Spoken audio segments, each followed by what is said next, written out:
self-improve, and self-cultivate, according to the scientific outlook on development. As 3 feet of ice does not form in a single day, nor does water carve through stone overnight. A towering tree does not grow in 3 to 5 years, and becoming a celestial being or Buddha is not achieved in 10 or 8 years. 10 years of hard study goes unnoticed, but one success brings fame across the land. Nobel Prize winners, without a decade or decades of diligent study and research, none could easily win the Nobel Prize. The way of the greatest creator is the way of nature, and the way of nature is the way of science. The scientific way must respect natural principles, laws, and regulations.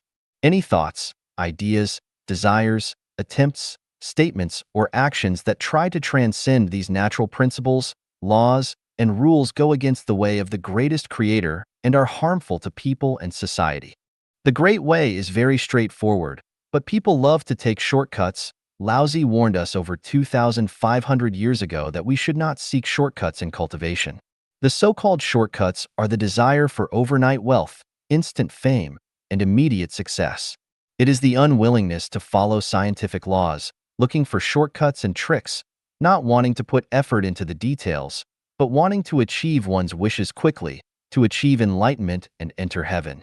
2,500 years later, people still love shortcuts. What are the results? Not a single celestial or Buddha has been made, but many are tormented, exhausted, disturbing their neighbors, and falling into madness.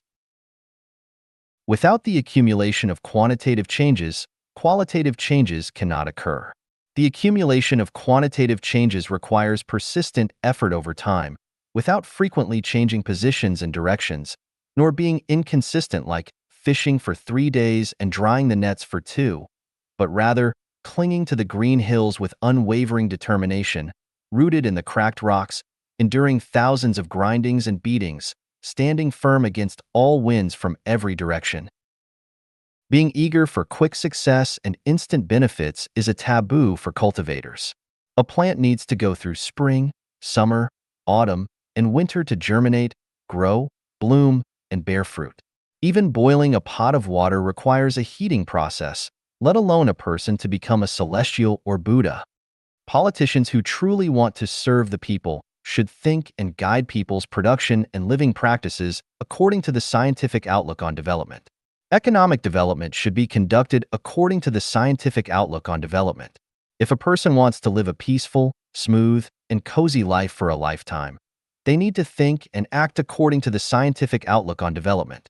A cultivator needs even more to follow the scientific outlook on development to repay debts, accumulate merits, transform consciousness, and achieve enlightenment. Miracles occur after accumulating enough merit and expertise. Without the accumulation of quantitative changes, miracles will not happen. A person without merit who falls ill and hopes that burning incense and chanting spells will lead to a quick recovery is engaging in futile efforts, akin to trying to catch fish by climbing a tree. A person who has not repaid their debts from past lives, accumulated enough treasures for heaven, and whose consciousness has not yet reached the quality of heavenly life, thinking they can enter heaven through rituals is simply delusional. Even gods, Buddhas, and celestials have no right or power to bring an imperfect life into heaven, let alone others. Those whose minds are clouded and who blindly follow without understanding are often the ones who live lives of tragedy. They rarely escape being deceived and often have to carry lifelong regrets. Since the time of Christ Jesus, anyone who performs or promises special miracles is not truly of God's way. Anyone who displays wonders to deceive the masses is not from the door of Buddha. Anyone who seeks shortcuts and magical powers is not from the door of celestials. Anyone who gains without working hard and creating is not from the door of humanity. Chanyuan celestials should adhere to the way of the greatest creator and cultivate according to the scientific outlook on development, putting effort into the details, building one's soul garden, marking an effort to elevate thinking and transform consciousness, repaying debts, and accumulating merits. Thus, day by day, as the quantity accumulates, changes in life and life will gradually become apparent.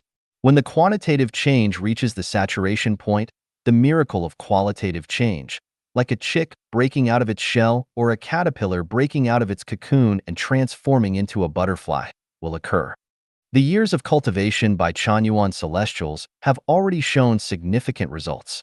Most of the Chanyuan celestials currently living in the second home exhibit states of life and consciousness akin to those of celestials.